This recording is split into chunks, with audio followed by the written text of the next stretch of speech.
आप सभी दर्शकों को नमस्कार। मैं हूं रवि जायसवाल और आप देख रहे हैं YouTube channel resilient trader Ravi.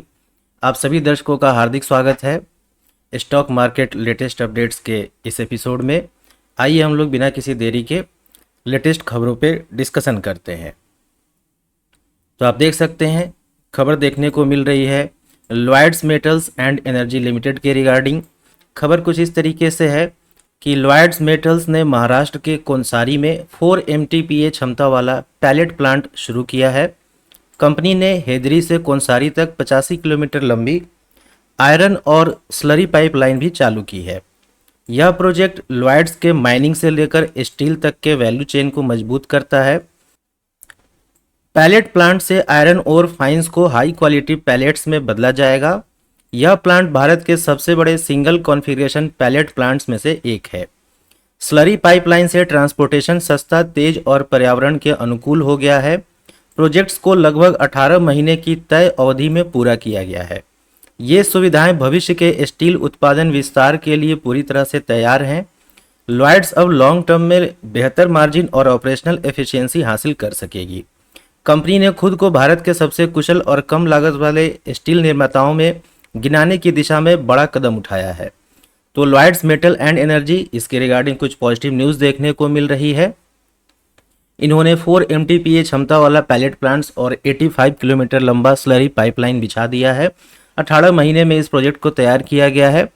तो फिलहाल इस कंपनी को वॉच लिस्ट में रखा जा सकता है। एक्सपेक्टेड है कि मंडे के दिन इसमें कुछ भारी भरकम हलचल रह सकती है।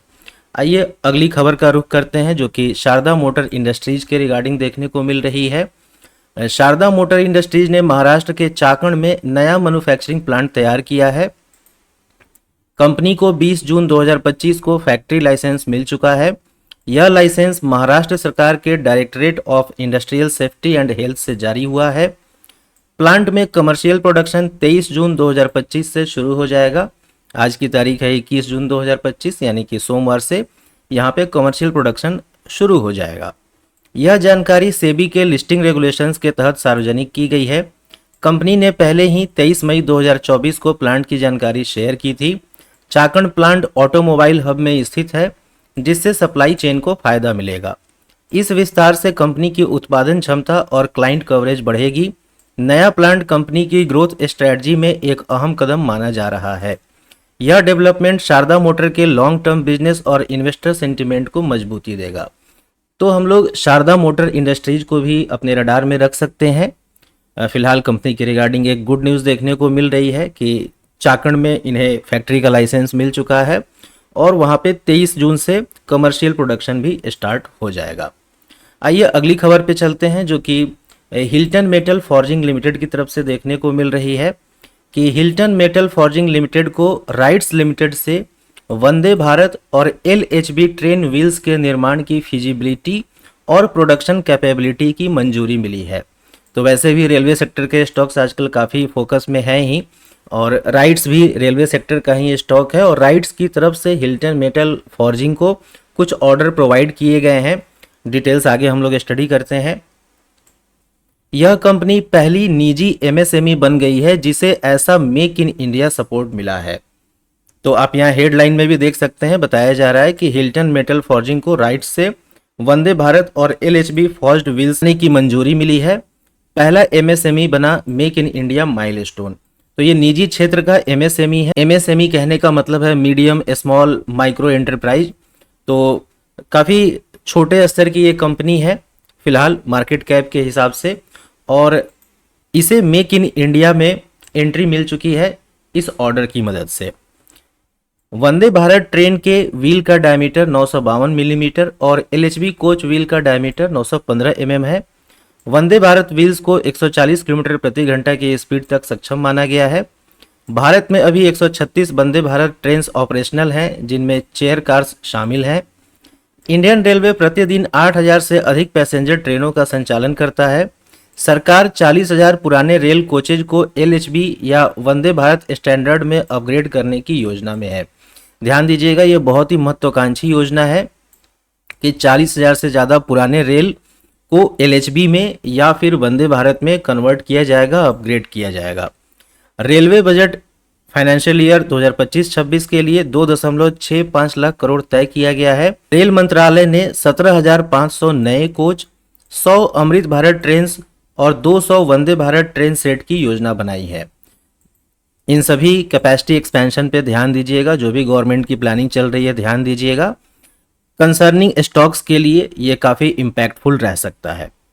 इस मंजूरी से हिल्टन मेटल को रेलवे सप्लाई चेन में बड़ी भूमिका मिलने की संभावना है और एमएसएमई सेक्टर को नई उड़ान मिलेगी। तो फिलहाल ये तो ऑर्डर की शुरुआत है, हो सकता है कि इन फ्यूचर हिल्टन मेटल को और भी कई सारे ऑर्डर मिले रेलवे सेक्टर की तरफ से। तो इस शेयर को वॉच लिस्ट में रखना तो बनता है, बाकी आपकी इच्छा। देखिए, न्यूज सुनने में पढ़ने में अच्छा लग रहा है, गुड न्यूज लग रहा है, लेकिन इसका इम्पैक्ट इसके प्राइस पे गुड ही देखने को मिलेगा ये कहना मुश्किल है। तो अभी वॉच लिस्ट में रखिए, स्टडी करिए, किसी तरीके का फाइनेंशियल रिकमेंडेशन नहीं है। अपनी एनालिसिस करिए, अपने फाइनेंशियल एडवाइजर को कंसल्ट करिए, उसके बाद आपको जो डिसीजन बनाना हो वो बनाइएगा। चलिए हम लोग अगले स्टॉक पे आते हैं। अगली खबर है ईएमएस लिमिटेड के रिगार्डिंग। खबर कुछ इस तरीके से है कि ईएमएस लिमिटेड को यूपी जल निगम अर्बन द्वारा अयोध्या सीवरेज प्रोजेक्ट का L1 बिडर घोषित किया गया है। टेंडर की अनुमानित वैल्यू 98.79 करोड़, ये जीएसटी के अलावा है। ठीक है, तो टेंडर की वैल्यू क्या है? 98.79 करोड़ रुपए। यह प्रोजेक्ट नगर निगम अयोध्या सीवरेज स्कीम के पैकेज 2 के तहत आता है। काम में सर्वे, सॉइल इन्वेस्टिगेशन, डिजाइन, सामग्री सप्लाई और पूरा निर्माण शामिल है। यानी कि वैसे भी ईएमएस लिमिटेड जो कंपनी है वो ईपीसी में काम करती है, इंजीनियरिंग, प्रोक्योरमेंट, कंस्ट्रक्शन। तो इसे ये भी जो प्रोजेक्ट मिला है इसी कैटेगरी का है कि पूरा ईपीसी इन्हीं को देखना है, इंजीनियरिंग भी, प्रोक्योरमेंट भी, कंस्ट्रक्शन भी, सब कुछ इन्हें ही देखना है। यह टर्न की बेसिस पर दिया गया प्रोजेक्ट है जिसमें ईएमएस पूरे काम की जिम्मेदारी लेगा। प्रोजेक्ट की अवधि 21 महीने तय की गई है। यह ऑर्डर पूरी तरह घरेलू है और किसी रिलेटेड पार्टी ट्रांजैक्शन में नहीं आता है। कंपनी के प्रमोटर्स या ग्रुप का टेंडर देने वाली संस्था से कोई संबंध नहीं है। ईएमएस लिमिटेड इस प्रोजेक्ट से अपनी इंफ्रास्ट्रक्चर डिलीवरी और सरकारी प्रोजेक्ट पकड़ को मजबूत करेगा। यह ऑर्डर कंपनी के ऑर्डर बुक और भविष्यस्थ संभावनाओं को मजबूती देगा। तो ईएमएस लिमिटेड, इस स्टॉक को भी अपने वॉच लिस्ट में ऐड किया जा सकता है। अगली खबर एनटीपीसी लिमिटेड के रिगार्डिंग देखने को मिल रही है। क्या है खबर कि एनटीपीसी के बोर्ड ने 18,000 करोड़ रुपए तक के नॉन कन्वर्टिबल डिवेंचर्स एनसीडीज जारी करने की अनुमति दी है। यह डील कंपनी की फाइनेंशियल स्ट्रेटजी में एक बड़ा कदम माना जा रहा है। फंड का इस्तेमाल एनटीपीसी अपने चल रहे प्रोजेक्ट्स और ऑपरेशंस को सपोर्ट करने के लिए कर सकता है। यह रकम कंपनी के नए प्लांट्स या अधिग्रहण योजनाओं में भी लगाई जा सकती है। एनटीपीसी अपने मौजूदा कर्ज को बेहतर शर्तों पर रीफाइनेंस भी कर सकती है। यह फंडिंग ग्रीन एनर्जी प्रोजेक्ट्स और एनवायरनमेंट फ्रेंडली अपग्रेड्स में भी काम आ सकती है। यह भारत की हालिया सबसे बड़ी एनसीडी इशू में से एक होगी, जिससे निवेशकों की दिलचस्पी बढ़ेगी। 18,000 करोड़ रुपए का अमाउंट काफ़ी बड़ा अमाउंट है और इतने बड़े अमाउंट का एनसीडी इशू किया जाना है एनटीपीसी की तरफ से, इसकी अनुमति मिल चुकी है। आगे की खबर कुछ इस तरीके से है। सफल इशू होने पर यह मार्केट में एनटीपीसी की क्रेडिबिलिटी और फाइनेंशियल हेल्थ को दर्शाएगा।